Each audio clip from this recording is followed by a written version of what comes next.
Hi class, this is Shantanu Bhandari, and as I've already discussed in the previous short session regarding environmental due diligence, so we're going to actually discuss this particular session, or probably discuss this particular topic now in detail. And obviously, I think we'll try and cover each and every aspect that's mentioned in the study module of ICSI. I've also mentioned previously that whatsoever we're going to discuss would be strictly as per the syllabus of Institute of Company Secretary of India. And I will also recommend, in case that's possible for you, to actually go through your study module, because I'll be actually keep on referring to the study module as and when it's required. And then if you have any questions or concern, obviously you're more than welcome to let me know, and then probably I'll try and help you as soon as possible on that. Okay, so if you are new to this particular session, then I would say that you should actually try and watch the session that I've already covered, which says Environmental Due Diligence Introduction, because in that particular session I've tried and just gave an overview of what actually is environmental due diligence. So you actually should actually watch that particular session before you go through this particular video. So now, as promised, we're actually going to discuss everything in detail. So just start with the introduction part on that one. So as I mentioned previously, that environment and society, they are the like interrelated parts, or probably interconnected to each other, because if you harm the environment, obviously the society in turn gets harmed by that. And obviously when you say society, it includes us, which means human beings. So for betterment of the society, is essential that the environment is kept clean and clear, so that human beings can actually live in the environment in which they actually feel safe, and also the presence of all the relevant content, which includes oxygen and various other elements that are required for a healthy living lifestyle, are also being present in the environment. Now, apart from that, it's also necessary that before, because also the other thing that we actually wanted to discuss apart from environment is the business viability, because in case you're actually been trying to buy any of the business, and it's actually have various aspects of it dealt with the environment side of things, like it is a factory or an establishment which actually emits smoke or probably some gaseous matters. So it's essential that you actually go through the environmental side of things for that particular organization to make sure that all the compliance requirements have been duly complied with. Otherwise, probably the good deal, or probably the gold mine, or probably a good amount of profit deal, which you may be thinking up till the due diligence has been conducted, may turn out to be a deal which could be a loss-making deal. So you need to make sure that the environment compliance for that company have been correctly evaluated and addressed, and then only you should try and negotiate on the pricing part. Apart from that, I think this is also worth mentioning that these days the society is actually being tolerating various environmental damages, but there is actually a limit to everything. So obviously there's a limit up to when you can actually pollute the river, probably pollute air. So there's a limit to everything. I mean, if you actually go through the examples that are being circulated these days in news, be it radio or television, you'll find out that wherever the human beings have been trying to actually interfere with the nature or the natural activity, the result is the mankind or the human beings would be in trouble in the end. So we need to make sure that whatever the society or whatever the environment has given us, the society should actually respect it and probably follows all those guidelines. Apart from that, business has to be also not only assessed as per the requirement of the finance side of things, or you shouldn't actually be just viewing the profit and loss or the finance side of the thing for any company before you actually buy that company.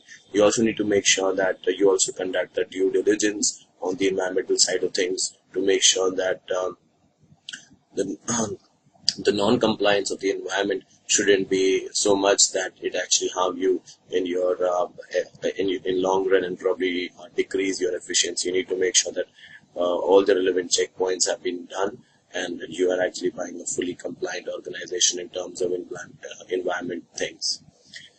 Now, environment failures may actually not only lead to the downgrade or bad name or bad reputation to the organization, but also it will actually create a social pressure on the promoters or the management of the company, which is not an environment compliant company, because there would be a pressure from all the stakeholders, which not only include the consumer but also the government, and probably there would be a heavy amount of fine that will be revealed on that particular company.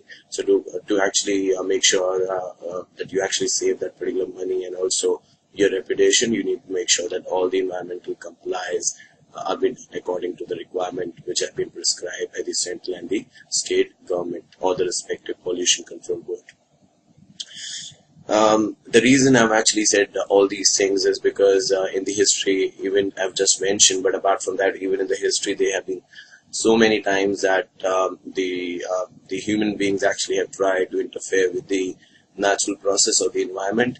Sometimes it is necessary for the growth or the development of the economy that you actually change the way actually the environment works. But that is also, that should be done within the permissible limits. Otherwise, obviously, there would be serious issues with regard to the environment. Like, just to give you a few examples, there are a few cases that have been actually mentioned in the study module of ICSI, which I'd like to discuss with you for better understanding as to what I'm referring to when I actually say environmental due diligence. So just to begin with, we can first of all take a case which is called as which is called as Shriram Food Fertilizers, which is MC Mehta versus Union of India. AIR here means All India, not radio, but just report. So All India report, and this is a Supreme Court case. So it is SC Supreme Court, and this has been decided in the year. This is mentioned under the book number and a specific page, which is called as 1086. Okay, so in this particular case, it was a leakage of a particular gas, which was a toxic gas, and the name of the gas that's mentioned on the example is called as oleum gas, which is obviously very harmful for the mankind. So the court actually, the Honorable Supreme Court actually decided, saying that it is the responsibility of the said organization who actually deal with all these kind of things, that they should have an adequate mechanism in place, so that in case there's any leakage of gas or there's any after effects of the particular usage to its employees or to the society as a whole, then that particular company would be held liable. So this is what happened in this case as well. Supreme Court actually issued strict guidelines saying that if the company is actually producing any kind of substance, be it even for the benefit of mankind, but still it is the whole sole responsibility of the company that they need to make sure that if anybody actually get injured or probably got hurted by the usage or probably by the smell or by the odor, then that particular company shall be held responsible, and they need to actually compensate the person who has been injured. So clearly this example shows that environment actually plays a great role in that, in our growth, but obviously you need to make sure that whenever you actually deal with these type of cases, the important thing that needs to be considered is the effect of these kind of substance or these kind of gases on the environment, because please don't forget that these gases would be discharged in the open air in case you don't have any specific probably air purifiers or something, and obviously when it is discharged in the open air, then the people like you and me or all of us probably maybe some of us would inhale it. So it's always better actually, maybe you have heard about a quotation that says precaution is better than cure. So this is what actually the environmental due diligence says. It does actually restrict that you shouldn't open factories or you shouldn't open the organization, or you shouldn't have tanneries or something like that. But all it wanted to actually restrict is the unlawful discharge or the unlawful emission of harmful gases, which not only actually harm you and me or the general human being, but also harm the animals and probably the fish or the aquatic life, which in turn again affects the human being. Apart from that, there's also another case that's mentioned which says Dehradun Valley case, and this case was between a particular company called Rural Litigation and Entitlement Kendra versus the state of UP. This is again a case that was dealt in the year 1985, and again a Supreme Court cases. So when there's written the word called HC, that is High Court, and obviously SC stands for Supreme Court. So this is probably most of the times the abbreviation of these words, but obviously it also depends upon the fact and circumstances of that particular case. So what happened in this case was there was a particular entity that's mentioned as a Rural Litigation and Entitlement Kendra, and they were actually dealing with carrying out dangerous limestone, and actually they were trying to actually have all those limestone, and all the limestone was actually located at a particular place. And then there was actually a procedure by that they were trying to destroy the area, or probably the mountains in that area, as a result of which there was a possibility that the valley, or the Himalayan valley, which is near the area of Dehradun, actually may get affected. As a result, the environment is getting affected. So the Supreme Court actually issued an order saying that quarry of limestone obviously is a natural process, but or when I say natural, it means it is a process which is required for the development and for earning the livelihood of many workers involved in this process. However, even after saying that the loss to the environment cannot be ignored altogether, even it may cause a hardship to all those people who are working for this company, but to stop this process is the need of the hour to save the environment, because I would say nobody is above the environment, because if the environment is good, then everybody can sustain. But if the environment is not good, like the quality of the air or the quality of water, it's actually impossible for all of us to actually sustain in this environment even for a few seconds. I mean, rather than referring the third example, I can also mention, I think you all are aware of the importance that oxygen actually plays in our life. You actually go to some room probably, and if there's no oxygen in that room, probably maybe for 2 minutes or even less than that, you'll actually feel that you're about to get die, or probably you'll die very soon, because of the reason that this is something that is natural, quite natural. And what we've been doing these days is being cutting most of the trees in our locality, or probably in our organization, and probably deforestation is the need of the hour. This is what most of the people think. But if this actually continues, and I think within 5 to 10 years down the line, especially as in metros like Delhi and Mumbai, it would be really difficult for human beings to actually survive, because even this at this particular point of time, you'll observe that so many of your friends or probably members in your family are actually not able to breathe properly because of the low quality of air that's being prevalent in our societies these days. So ultimately, if we actually don't protect our environment, as I said, the environment also won't take care of us. So let's move on to the third case, which says MC Mehta again. So MC Mehta obviously is a kind of a social activist, or rather not a kind of, but obviously a social activist, because you'll find not just 2 cases which are mentioned in the study module of ICSI, but various other cases. If we actually study law or LLP or LLM, you'll find so many cases that actually are between MC Mehta and probably the state or the Union of India.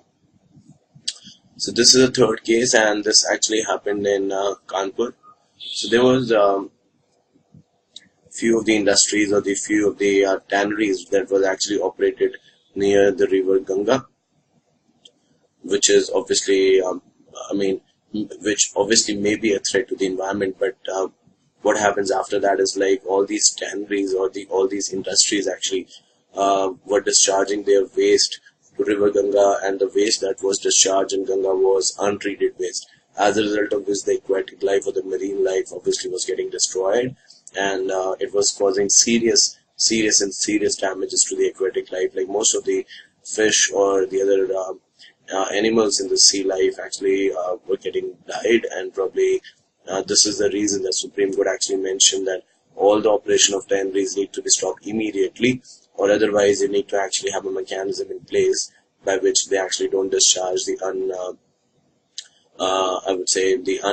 actually don't discharge the improper waste in the sea or the pond which is located nearby the wind city. So all of these actually clearly shows that ultimately the government or the organizations, they actually need to come together, and then only the environment can be protected.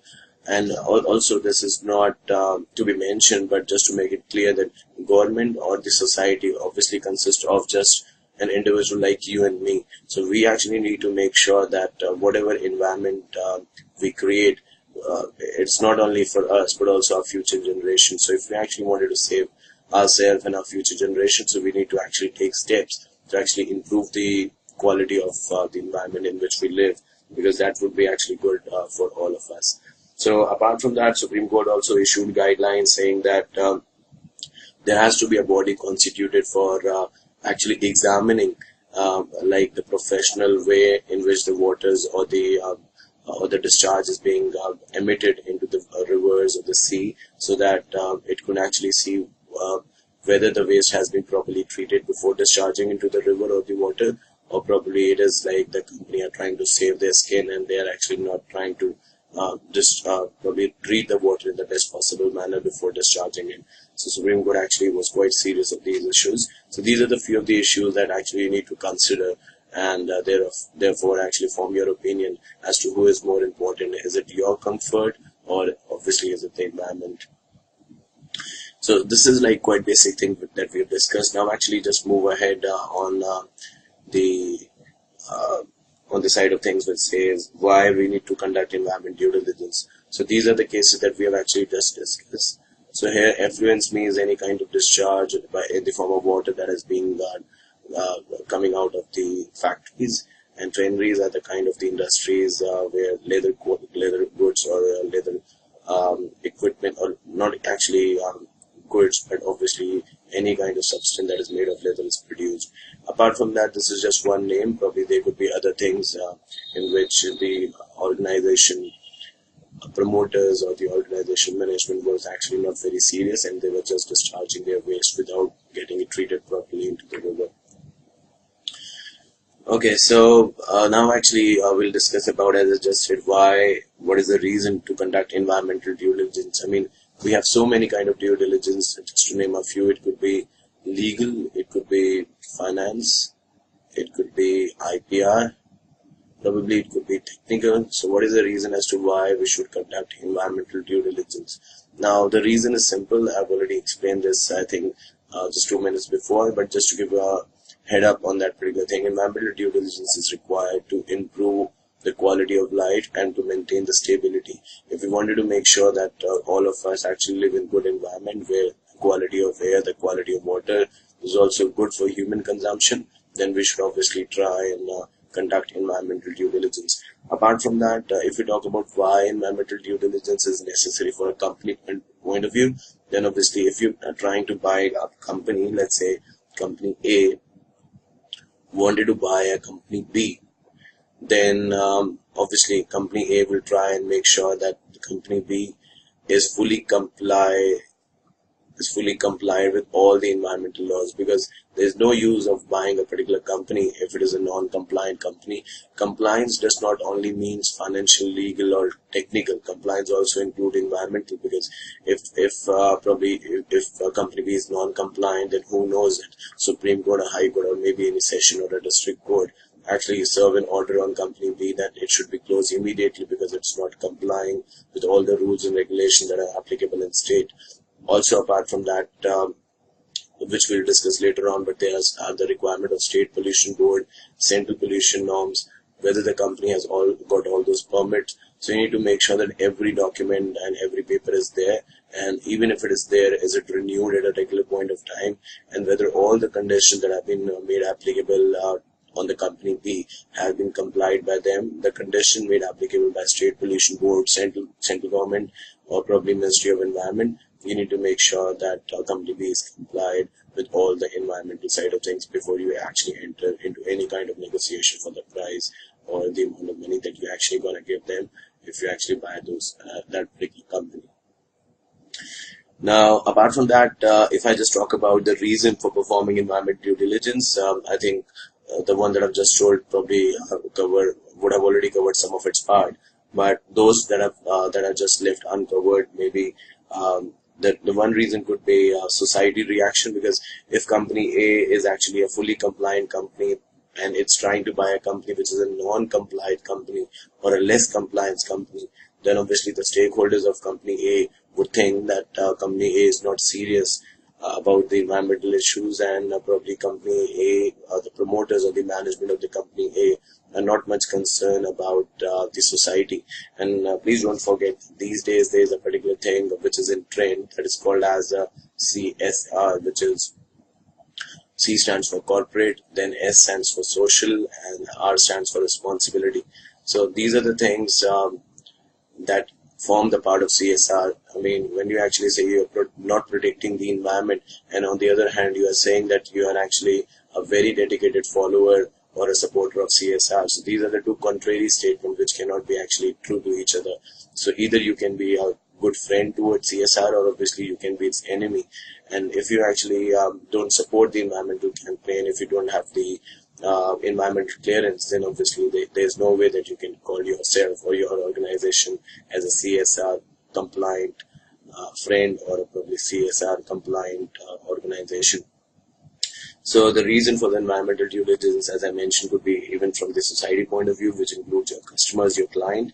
Also, you need to check the sustainability, because as I said, even if you buy a company B for a very less or very cheap price, and just after buying within few months or within few years, you get a notice from the state, central, or probably any Ministry of Environment, probably, or National Green Tribunal, saying that your company has been non-compliant for the last 20 years, and here is the amount of fine, which is maybe 10 crores or probably 5 crores or even more or less than that, but round about that, like a huge amount of money, then obviously you'll realize that you should have actually checked this prior to buying this particular company. So sustainability of the project is also one of the sides that you should consider before you actually enter into any kind of venture.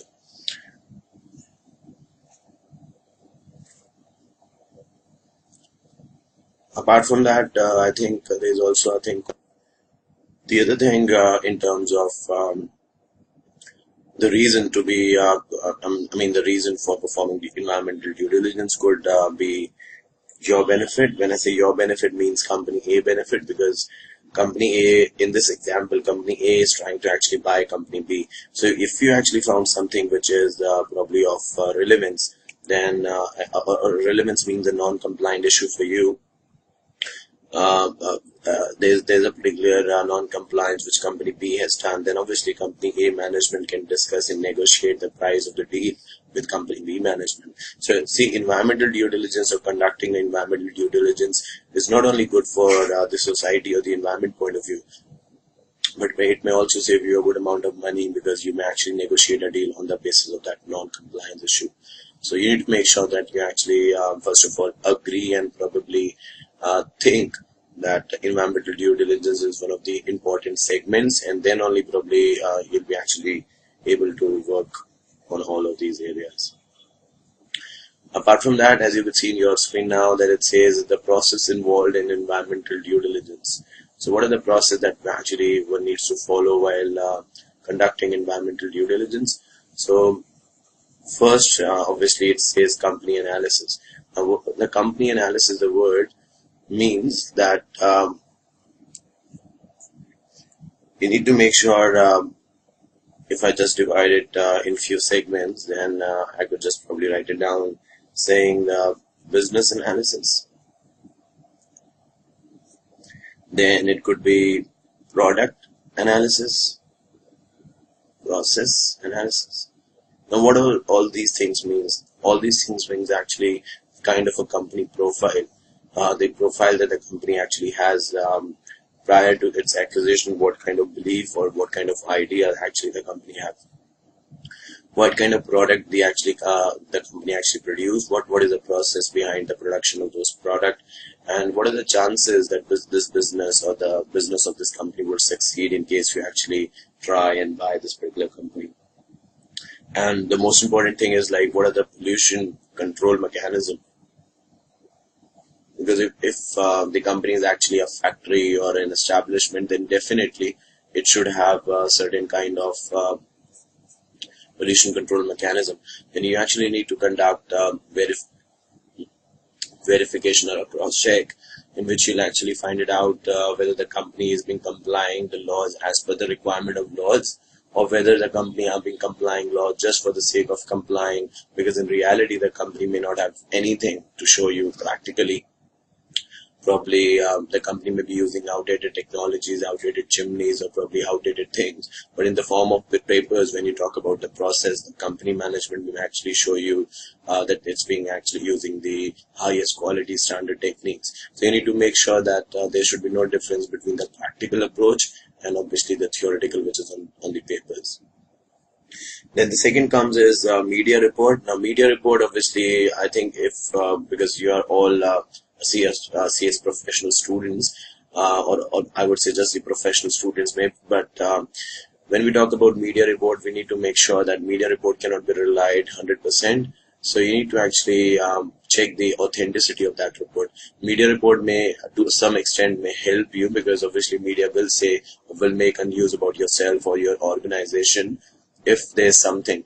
But everything that is written in the newspaper, or everything that is mentioned in the news, or anything or everything that you actually read on your mobile in the form of news may not be 100% true. But yes, it could be the starting point where you can actually investigate further depending upon your need and requirement. So the other process in environmental due diligence is to actually check the media reports, the circulars, or probably the articles that have been written down by various journalists, to actually check what has happened with this company in the future, and probably what actually is the opinion of media in that regard. And then probably you should try and verify the authenticity of those facts by yourself by conducting a cross-check on the information that has been provided or published therein.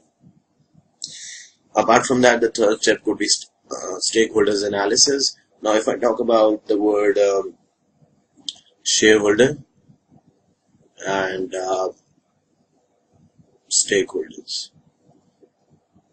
So shareholders are those individuals or companies maybe who actually has invested a certain amount of money in another company. So for example, there is a company A, and if company A actually buys some shares in company B, so company A would be called as a shareholder. So shareholders has a relation with investing money in the other company and buying a certain portion of the total control, which is called as a share.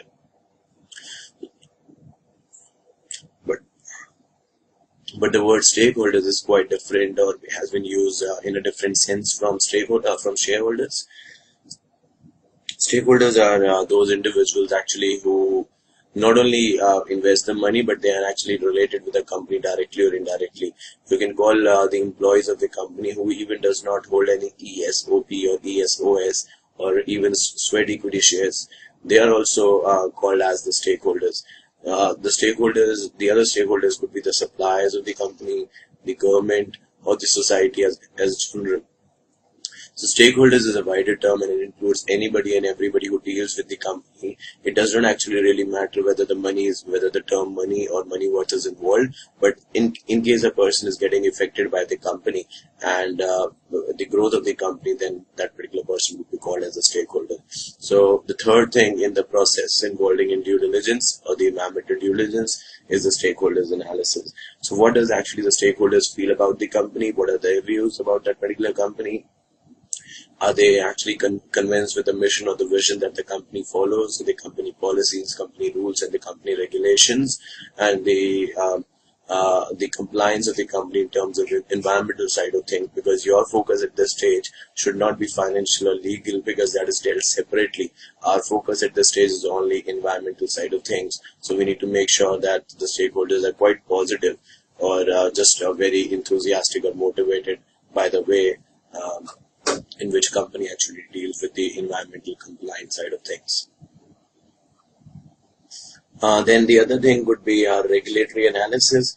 Regulatory analysis means does the company have any kind of checklist which consists of all the laws that the company has to follow, or probably I can say that does the company have any kind of calendar which the company actually follow in terms of environmental compliance. By calendar I means for example, the company need to actually submit this report quarterly to the state pollution board, and this report needs to be go gone to the Central Pollution Board once in a year or annually. So does the company have these kind of a checklist or a kind of a calendar that the company actually follows, usually most of the times? And if not, then you can probably check with the internal records of the company on what are those issues on which the company have been fined previously, or there have been severe penalties on the company previously. So these are the things that you should actually consider before you actually close the deal in terms of environmental due diligence. Apart from that, you can also consider the other segment of that particular part, which is called as risk matrix. Now, the risk matrix word in itself consists of various things. To begin with, we can say the area in which the company operates, and then it can also include the potential issues or probably the nature of the business. So these are the things that you should consider. By all this, I mean that the company actually should. So, for example, company A actually wanted to buy company B. So company A should consider, first of all, in terms of risk analysis or risk matrix, that what kind of business the company B actually do. So what is the nature of business? Because by the nature of business, the chances of non-compliance or compliance could be proved on its own. Because if the nature of business is quite hazardous, then obviously the level in which the laws or the environmental laws needs to be complied would be quite stringent. And you should always prepare your mind that government may actually send you any kind of notices in case you are any kind of environmental notices in case you are not very much familiar with the environmental laws present in that particular state. Because please don't forget that although the water and the air prevention rules are the central government or the laws that are being actually applicable to all over India, but there are other certain laws which are just prevalent in a particular state. So, the state government may actually intervene in that particular matter. So you need to make sure that you're also aware of the local laws of that particular state, because just being aware of the national laws or the central government laws won't help you that much. So you need to make sure that you're aware of the nature of business and the restriction that actually that business poses to the environment. You also need to make sure that you are aware of the area of operation. When I say area of operation, I mean the place actually where the company will operate. Will it the company is just operating, let's say, in the state of or the Union Territory of Delhi, the NCT of Delhi, or probably it's operating in UP, or probably it's operating in Haryana, or maybe its operation are pan India, or maybe it's operating in Asia, or probably in the whole world. So it depends actually upon the area of operation of the particular company. So you need to make sure that you have that particular resources to actually give the company, the target company, a compliance status in all its area of operation, because maybe its area of operation is quite small or maybe it's quite big. So you need to make sure that you have all those resources that actually prove to be a success for that particular business as a whole. Apart from that, you also need to make sure what are the reporting and suggestion, because when you actually conduct due diligence, you'll find that there are certain areas in which the suggestion has been offered by the key persons or the management, and probably that is yet to be implemented. So what are those areas in which there is further room for or a space for improvement, and then how can you actually improve it, and whether or not you can improve it, or it is just a particular dream to get it improved. So you need to make sure that you actually take all the suggestions from the relevant stakeholders and try and work out those suggestions, and probably check out of that how many suggestions are there which are probably viable and how many are there which are just not possible or next to possible thing. Okay, apart from that, there's also a particular thing which is included and very much concerned about the level, which is or the environmental side of things, the Indian Constitution and the environment. So there's a particular article which is Article 48A and 51A.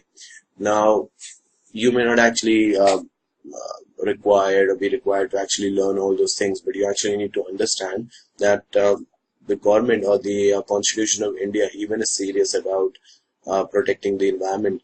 And that is the reason even in the Constitution of India, which is the highest code of law that we have at this particular stage in our country, says that the constitution or probably the environment is an integral part of the society, and every attempt should be made to actually protect it. Even Article 51A probably cast a responsibility on the citizen of India to actually protect the environment in the best possible manner. And when they actually say environment, it actually includes forest, river, lake, ponds, or any kind of water body. So you can see by yourself that even the constitution is serious to protect the environment, because in case you don't protect it, then obviously I think we are all well mature to understand that environmental things or the problem in terms of disease and the problem in terms of the bad quality of life would be just 5 to 10 years down the line. Will feel actually that it's actually affecting all of us. I mean, if I just talk about the practical aspects rather than just bring discussion from the study module, I can also say that probably there may be few members in your family or maybe your friend circles. You actually see the child has an age of just 5 years, maybe now 5 or 6 years, and the child has actually is been using glasses. When I say glasses, I mean specs, because the eyes are not that much competent at even such a small age that it could see without the specs. And there are so many incidents in the recent times where the child is actually just born, maybe just few months, 4 or 5 months before, or probably just an year-old child. He's been suffering from lungs disease and various other kind of disease. All this is happening because of the environment. The air around the cities, especially the metros, are so much polluted these days, and all thanks to the big industries or the big organizations which actually emit undischarged or untreated waste into the environment, even in the form of water, that actually affects the lifestyle of the society as a whole. So the Constitution, as I said, is actually very much serious. That is the reason these particular articles have been embedded in the Constitution. Apart from that, the government of India has also left no stone unturned. They have actually formulated various laws and rules. So there's a difference between act and rules. So even acts are present and then rules are also there. I think because this is like CS professional course, so I suppose all those who are in professional, until unless they have got some certain kind of an exemption from the institute, they were actually in the executive stage. You must have studied the laws or the detailed aspects of the air and the water pollution norms, plus the Environmental Protection Act. So these are the few of things which you have already studied in detail. And obviously in our course in the professional stage, all the details are not being mentioned, and obviously nobody is going to ask you all those details, because obviously you are already aware of the fact. But just now I'll try to recapitalize those details which you have already learned, and we'll go through some section probably which will help you actually to understand the provision in that particular laws or rules of regulation. So the few acts that are there, just to name a few which are there in our course, which are always trying 24/7 to actually protect or improve the quality of the environment. The first is, as you can see in your screen, says Water Prevention and Control of Pollution Act. This was the act that was actually implemented in the year 1974. As the word itself suggests, this was actually brought down to improve the quality of the water. When I say water, it means not just the water that we actually utilize in our home, but also the water probably that is being discharged by the industries or the factories, that undischarged water actually which is discharged by the factories into the rivers, which actually affect the aquatic life or the marine life. Apart from that, there's also another law which is related to air. Now, the word air in the prevention and control means the discharge of probably toxic air into the environment directly without treating it with the plants or with the necessary equipment, so that all those harmful gases could be removed. I think I've already explained a particular scenario where I mentioned that in Bhopal there was a particular point of time, let's say I think 20 years from now, in which there was a particular case, in case you are aware of it, urine carbide. So gas actually leaked from the urine carbide plant, and it actually posed so many health issues to the citizen of Bhopal. Even at this particular point of time, if you go to Bhopal, you'll find that if you go to Bhopal, in that particular locality where this organization was situated, then you'll find that so many people are still actually are being affected by that, because as I said, environmental things are not just one generation thing. They keep on passing from generation to generation, and as a result of which your future generation probably may also not be healthy, or probably may not be have the capacity to utilize the organs of the body in full potential. So the air, obviously, there's also a law, as I mentioned, so you need to make sure that the quality of the air that the organization are being discharging into the open air is good, so that it's good for the human consumption, because obviously we intake oxygen, so until unless the air that we intake is good, then obviously our respiratory system cannot be good, and until unless your respiratory system are good, then obviously your lungs cannot be good, as a result of which you'll find that so many people actually have a breathing problem. So this is one of the scenario as to how it actually get originated. Apart from that, I think there's also a particular act which says the Water Prevention and Control of Pollution Act. So that is just not an act, but that is a says act. So when I say says, it means a certain kind of tax. So all those organizations which are not discharging their water properly, or which are not treating the water before it actually get discharged into the river or the water bodies, or probably maybe just in open, they need to pay a certain amount of fine and penalties, which obviously is a good move, because until unless that is being done, obviously there is no fear in the minds of people. Apart from that, there is an Environmental Protection Act which was implemented in the year 1986 with the objective of protecting and improving the quality of the environment. So the environmental, when I talk about air or maybe water or probably noise, all these things together actually constitute the part of the environment. So there is also an act which has been constituted, Environmental Protection Act 1986, as I just said, to improve the quality of the environment. Also, apart from that, there is also another act. I'm not sure if you're aware of this, or probably you guys have studied this. There's an act called Public Liability Insurance Act 1991. So as the name suggests, this is an act which is actually, in simple words, I could say that the organization who are discharging the waste in the open, they have a liability. They have a liability towards public, or a responsibility towards public.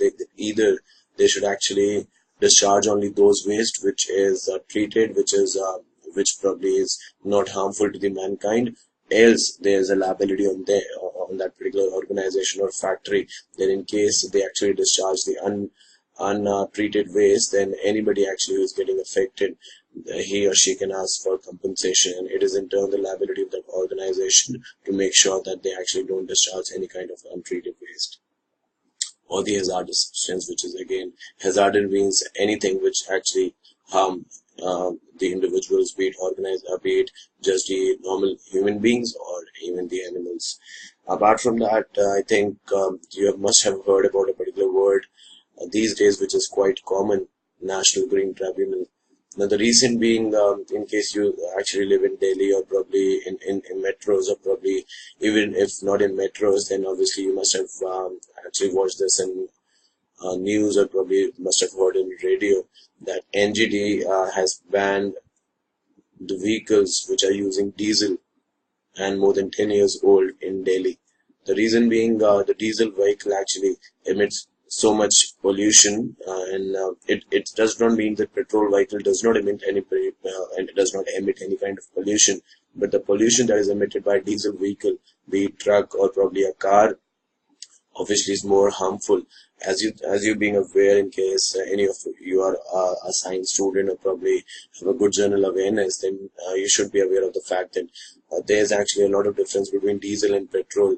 Diesel is a kind of a fuel which is not a good quality of a fuel. When I say good, is not good quality of fuel, it means the diesel is not being treated to the extent as the petrol has been treated. I mean, the purification level is more in terms of petrol and less in terms of diesel, as a result of which it is not purified. The diesel is not much purified, and as a result it actually emit a lot of poisonous things in the environment, which obviously pose a threat to the environment. So any vehicle that is more than 10 years old has been obviously banned in Delhi.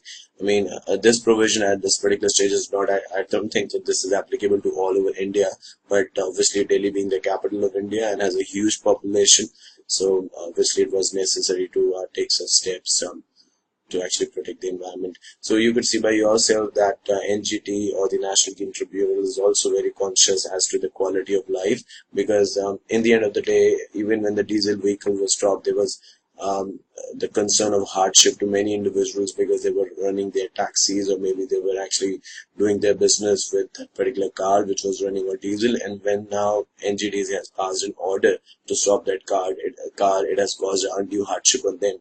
But please don't forget that in case we always think about this particular concern, then we actually cannot save our environment. So obviously there would be plus and minus, or probably left and right, or you can say in other words, positive and negative, pros and cons always for any of the decision. But we need to make sure, or we need to judge by ourselves as to who is more important, whether the livelihood of that particular person or the livelihood of millions of people who actually live in the environment. And why only people? It is obviously the animals, the other creatures who are actually obviously living like us. Apart from that, so these are just the act. Apart from that, the rules have been actually made applicable. So every act that I've just spoken about, be it air or water, has its own rules. So just to name a few, the Water Prevention and Control of Pollution Rules 1978, and then the Water Prevention and Control of Pollution Rules 1975. So one is just rules, which is 1975, and one is cess rules. Cess means a kind of additional tax, and that is 1978. Apart from that, there is also air prevention and control of pollution. So union territories, which includes places like Delhi. It has its own rules, which were established in the year 1983, and then air prevention and control of pollution rules apart from union territory. So that is 1982. Apart from that, there's also environmental protection rules, which was in the same year as the establishment of Environmental Protection Act, that is in the year 1986. So these are the few of the acts and the rules which are there at this particular stage in our economy or in our environment. And I think this actually shows the level of seriousness that the government actually has, because we not only have these rules, but there are so many other rules. Obviously, most of them are not in our curriculum or in our syllabus.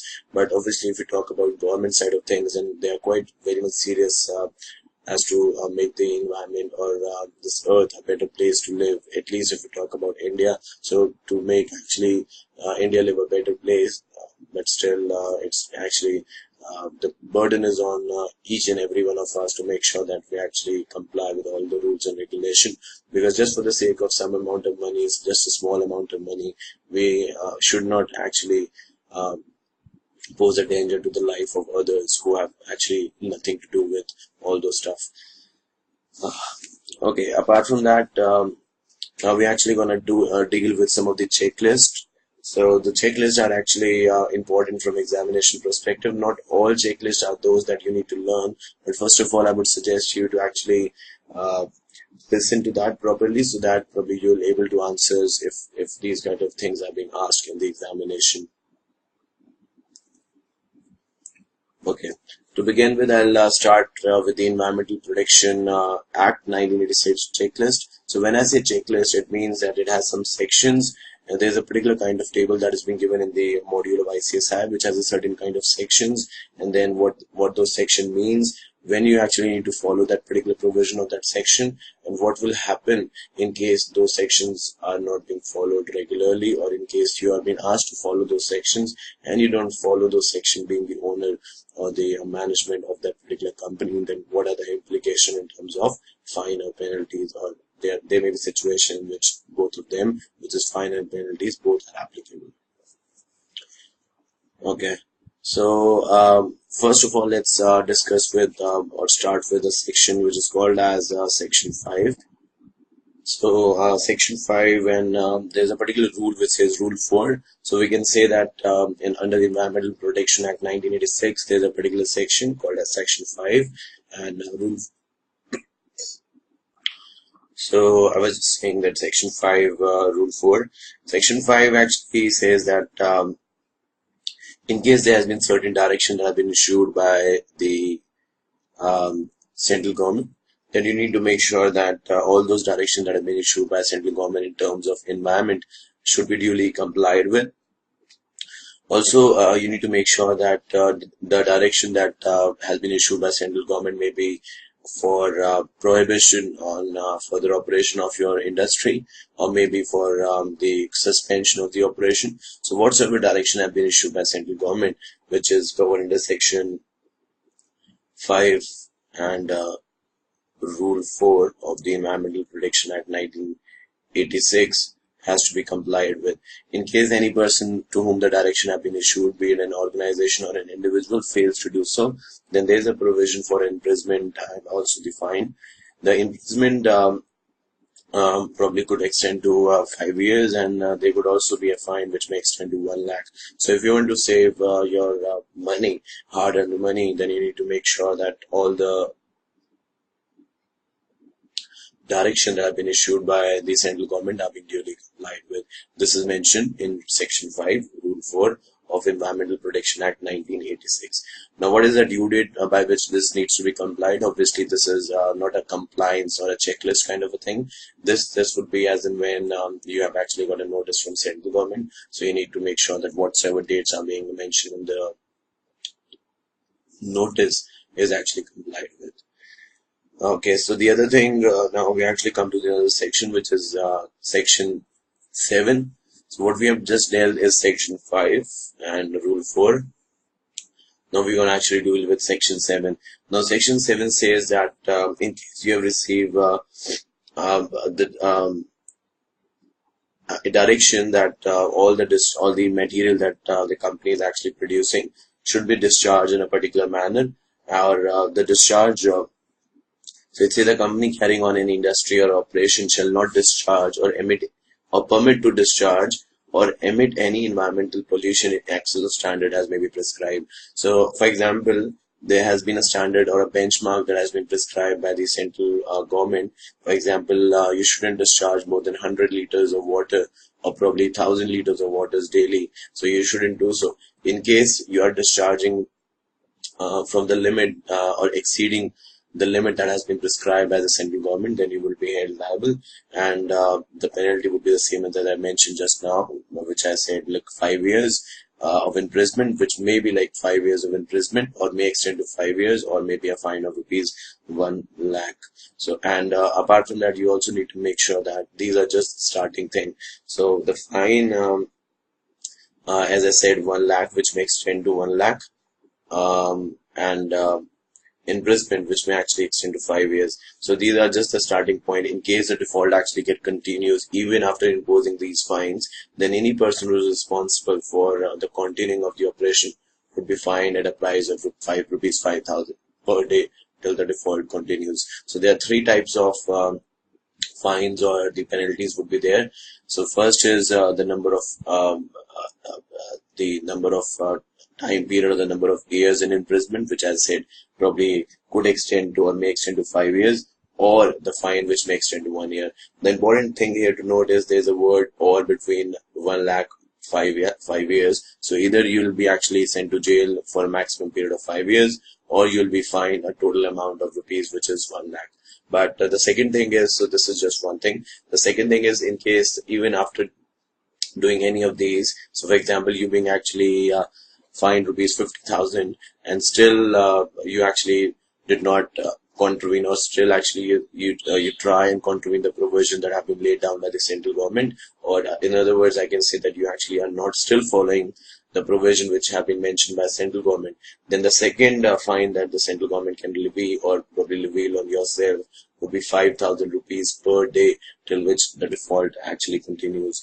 Now, if you have any questions, or probably in case you actually probably think that injustice has been done to you, especially in terms of Section 5 and Rule 4 of the Environmental Protection Act, then you are more than welcome actually to prefer your appeal to NGT, which is National Green Tribunal.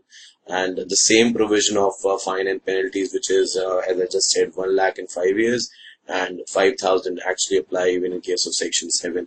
And what is Section 7? I've already said that in case you are discharging the waste more than what is being prescribed or what has been permitted, then you will be held liable under Section 7 of the Environmental Protection Act. So the other thing is Section 8. So Section 8 says in case you have been discharging the waste and the waste have been discharged except for the procedure that has been duly agreed between yourself and the government of the concerned authority. So for example, you are discharging the waste in open, but the procedure says that you should actually discharge the waste by taking some form of precaution, and you should not discharge the waste directly to the open air.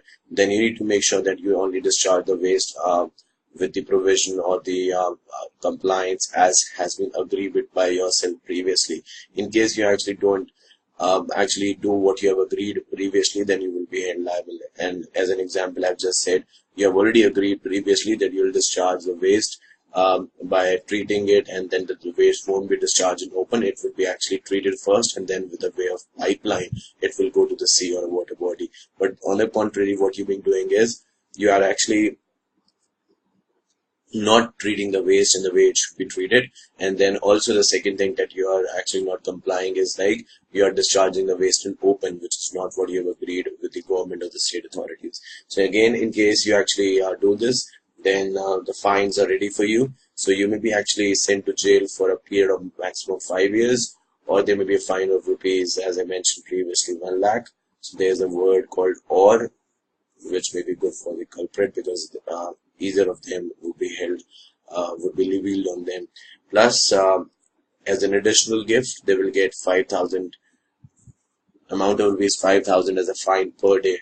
I'm saying it may be actually sound quite awkward when I'm saying it as a gift. A gift is because they would be actually set free even after paying 5,000. So 5,000, obviously, as you could yourself understand, although it is per day, but obviously 5,000 even per day is not a very big amount for all the big corporate houses. So it's obviously a blessing in disguise for them, because they will be actually paying probably, even if the fine default continues maybe for a month, then they will actually pay just 1,50,000 and they will be set free. So which is obviously not good. So, but then it is what it is. It is the way actually the law has been framed at this stage. So these are the few provisions. So just to recapitalize what we have discussed, so I said first of all, so 3 sections. So first, second, and third, if I could just write it down. So section, obviously of the Environmental Protection Act 1986. So the first has section as well as rule. So it says section 5 and rule 4. Then it says section 7 and then section 8. This is the direction of central government you need to comply with. This is the excess of waste that you shouldn't discharge. If you do so, you will be held liable. And this is the method in which the waste should be discharged or should be actually treated. So you need to make sure that you actually comply with all of those things. Also under section 8, you can also mention that this is a way that the waste actually is being handled, be in terms of discharge or probably keeping it or recycling it. So it is a way actually it should got handled. Okay, apart from that, we should also discuss about a particular section. So I think this is clear. Section 5, Rule 4, Section 7 and Section 8 of the Environmental Protection Act.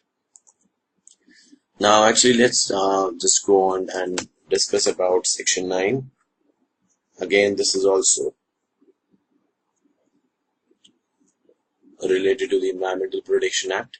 So it says, if I just read it from the Act, and thereafter I'll try and explain it to you. So it says the company shall be held responsible for the discharge of any environment pollutant in excess of the prescribed standard due to any accident or unforeseen act or event, and the person in charge, the place at which such discharge occurs or is apprehended to occur, shall bound to prevent or mitigate the environmental pollution caused as a result of such discharge, and shall forthwith inform or intimate the fact of such occurrence be bound if called upon by the agencies as may be prescribed. So this is just one step ahead of Section 8. It says in case you are, first of all, you shouldn't discharge more than what has been prescribed. As I said, you actually commit that you'll discharge only 100 liters of waste every day, but you are discharging more than 1000 liters of water every day. So obviously, you are discharging more than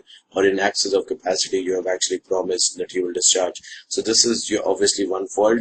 The other is by this particular excess discharge, which is 900 liters of water, what's happening is like somebody is actually getting affected, or there is an unforeseen accident happening in the workplace or in the surrounding area where the factory is situated. Then the person who's in charge of that particular area or the particular establishment, or I would say the person who's actually the head of that particular operation in the company who is discharging this amount of extra or the excess waste, he or she would be held liable, and also he should it is his or her, or it would be his or her responsibility or duty to actually get himself or herself presented to the state authorities or the central government authorities whenever there's an probably a circular in that regard of it. Whenever there is an notice issued, so you should try being the owner of that particular organization who has discharged this extra amount of waste to be present in the front of authorities as and when required. Now, when this needs to be followed, this has to be followed always. You need to make sure that you, first of all, you do not actually discharge the excess amount of waste, and even if you do, then you need to make sure that anybody who actually gets. So, as I just mentioned, that in case you actually, first of all, do a wrong thing in which you actually discharge in excess of what has been prescribed, and then apart from that, the way it actually has been in the excess water has been discharged has affected, and an unforeseen accident has happened. So the person in charge of that operation has to will be held liable first of all, and then he or she has to get presented in the front of the relevant authority. Now this has to be followed as a matter of rule always. And if we talk about fines and the penalty, then there's nothing specific mentioned on that particular act. It just says the word prescribed, because obviously if you actually get indulgence these type of things, then obviously the government will first determine the amount of loss that has been caused, and then it will actually determine the amount of compensation that should be taken from you. So there is no hard and fast rule as to the amount of fine in terms of 1 lakh or imprisonment or probably 5,000 per day. It will depend upon facts and circumstances of each case. So this is Section 9. Now, Section 10 says in case there has been any non-compliance, or even if no non-compliance, then you have actually gotten notice from central government, then it is a responsibility for your company or the promoters or the management of your company to get yourself actually presented to the concerned authorities. And in case you actually don't do so within the prescribed time as mentioned, then apart from what has already been said, or in the notice or in the circular which has actually called you into the office of the government, you will be held liable to pay an amount of fine, and also there may be an imprisonment. The fine again could be extended to an amount which I just mentioned as 5 lakh, and there may also be an imprisonment.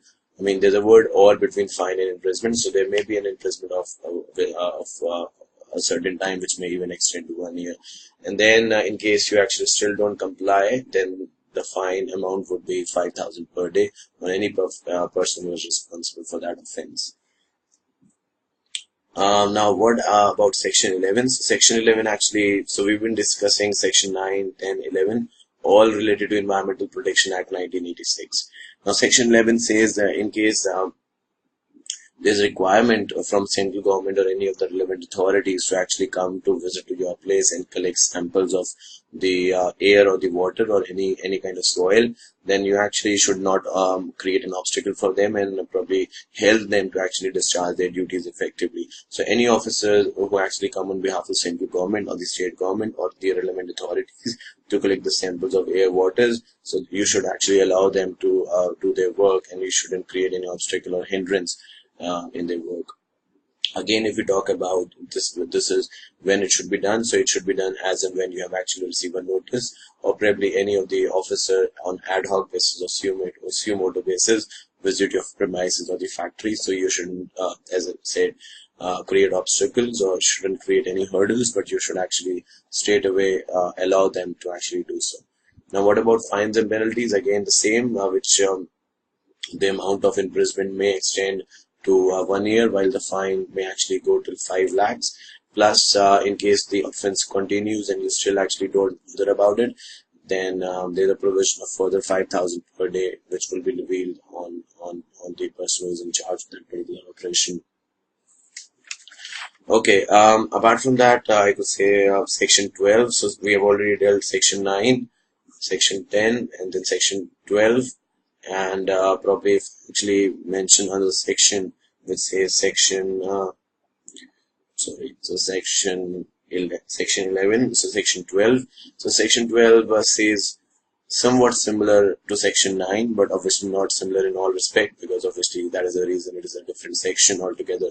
So it says in case the company actually discharge the pollutant in excess of what has been prescribed, or what are the relevant standard or the benchmark, and the accident occurs, or probably there's an apprehension of the accident being occurring, then what the person who is in charge of that premise or in charge of that particular place has to actually admit that and probably bring it to the notice of the relevant state authorities.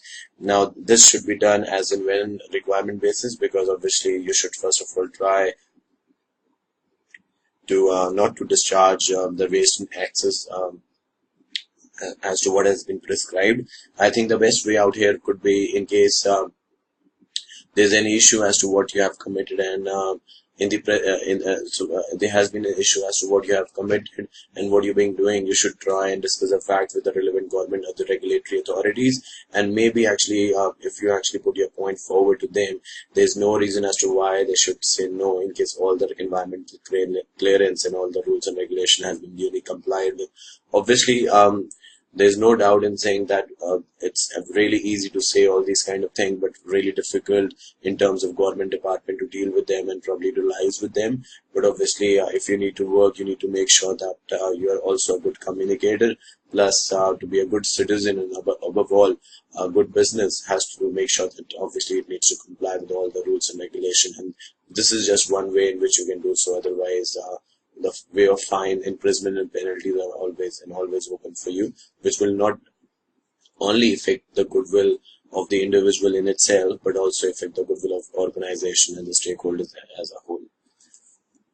Okay, so if we actually move on to the last section in regard to Environmental Protection Act, which says, sorry, not rule, but it is a section. So if I talk about a particular section which says so I've already read Section 12. Okay, so rules. So there's a rule called Rule 14 of the Environmental Protection Act.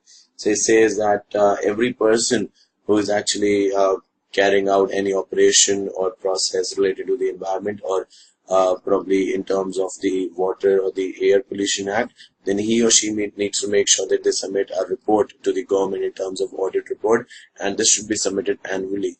And this should be submitted after the closure of the financial year, which is 31st March, and it should be submitted to the government or the relevant authority before 30th September. So it means you have 6 months after the closure of the financial year to prepare the report in terms of environment, and then just submit it to the relevant authorities. In case you actually don't comply with it, then again, please don't forget. These are the golden fines and penalties that you should not actually forget. There may be other fines and penalties that may be over and above it, but this is or this should be followed as a matter of rule. So in case even you forget the amount of fines and penalties, rather than just leaving it blank, I would suggest that you write down that the fine may actually extend to an amount which is 5 lakh, and the imprisonment may extend to a time period of 1 year. Probably have just actually missed or probably just did it wrong. I should say that the amount of fine should actually may extend to an amount of rupees or maximum rupees, which is 1 lakh, and the imprisonment actually be at most of 5 years. So this could be actually used at most of the times. So please don't forget and don't get confused. Imprisonment is maximum of 5 years, and fine is maximum of 1 year. So this is all for the Environmental Protection Act. So please don't forget, in case I've actually mixed up these two things, but please actually make sure that you actually got it right. The imprisonment for a term which may extend to 5 years, and the fine, or probably the fine amount, is 1 lakh rupees. So imprisonment, I'll just write it down to make sure that in case I've actually said the other way, you shouldn't actually get confused. So the imprisonment for a term which may extend to 5 years, fine may actually extend to 1 lakh. So simple. Okay, so now let's actually start with the water part, which is Water Prevention and Control Act 1974, and obviously the rules associated with it. Because I think if you all, I'm not sure as to how many of you are actually given the paper of advanced company law, but even if not, then you are aware that these days Companies Act cannot be actually read without its rules. So same is the case with these acts as well. Although these acts may not be actually that relevant for you on the general side of things, as it is the case with Companies Act, but obviously for the examination perspective, you need to make sure that you are aware of these provisions. Okay, so let's actually begin with the water side of things. Now, the first section that comes into water, which says first section says section 20. Now, section 20 actually says, in case you actually discharge any kind of water, which is obviously if you discharge any kind of an untreated waste, then into the river, or probably any kind of water bodies, then there's an actually fine and an amount of penalties waiting for you. So the fine or the penalties could be, first of all, actually let's discuss about the imprisonment. So it can be actually from 3 months, ranging from 3 months and starting for 3 months, could actually extend for a term which actually extends from 3 months to a fine which actually says of 10,000 rupees. So either you would be actually fined for 3 months, so it says imprisoned for a term which extend to 3 months, or with a fine which may extend to 10,000 rupees. Now what's important in there is it also has the option which says or both. So please don't forget, in case you actually discharge any kind of untreated waste or water actually into any kind of river body, you will be held liable for an imprisonment which may extend to 3 months, and also a fine of 10,000 rupees. Now this is something that in case of serious offense, both of them could be applicable. Like, you also need to pay a fine rupees 10,000, and you will be sent to jail or in imprisonment for 3 months. In case your default continues even after these things, then any person who is in charge of that particular place would be held liable to pay an amount of fine of rupees 5,000 per day. So this is section 20, which says you shouldn't discharge any kind of untreated waste, even if which has not been authorized, or you don't have the authority to discharge a particular waste. If you do so, the imprisonment is maximum, or probably may extend to 3 months, or fine of 10,000, or both. Now let's come on to the other section, which says section 24. Now this is one step ahead of what we have discussed in section 20. It says, in case you actually discharge any kind of waste or pollution material in terms of water, and by the reason of that particular discharge, it actually caused any kind of problem in any stream, or probably likely to cause any pollution, or probably likely to affect the free flow of the water. So any kind of waste that the organization has discharged is likely to cause any kind of stoppage in the flowing of the water, or probably by any kind of aggravation, then you should be held liable. And if we talk about the fines and penalties in this area, so it says imprisonment which shall not be less than 1 year. So imprisonment obviously shall not be less than 1 year, and 6 months, but may extend to a time period of 6 years. So you could see now that the provision of actually imprisonment is getting strict. So it says minimum imprisonment, we could say, in other words, 18 months, because it says 1 year and 6 months, which may extend to a period of 10 years. So 10 years, I suppose, is a good amount, that because in the ICSI book it says 6 years, but has been recently amended to 10 years. So you need to make sure that you actually write 10 years in case it has been asked. in the examination. So section 24 says in case you actually discharge any kind of waste and that waste actually affects the free flow of the water or probably the nearby area flowing of that particular water, then you will be held liable for a term which should be not less than 1 year, 1 year and 6 months, and which may extend to 10 years. And obviously apart from that, there's also a provision which says and fine. So usually it says, even in section 20 it says 3 months or 10,000 or fine. So it says in section 24 18 months, which may extend to 10 years and fine. So you have to actually bear the imprisonment. Also, you have to pay the fine. So there's no or, there's an and between the 18 months, which may extend to 10 years, and obviously amount of fine involved there as well. So this is obviously quite a serious nature of thing, and you should try to avoid it. I mean, when I say you should try to avoid it, obviously you should try and avoid each kind of penalty, because penalty in any way will not actually lead or have any good result for your organization, but obviously it will harm you and obviously the reputation as a whole. Okay, so I think that's all for the water side of things. There are a few other sections that I'd like to discuss, but I'll discuss that particular thing in the next slide, which I'll just start after this one. So thank you so much for watching. In case you have any questions or queries, please don't hesitate to contact me, and then I'll try as always to answer your queries as soon as possible. Thank you so much.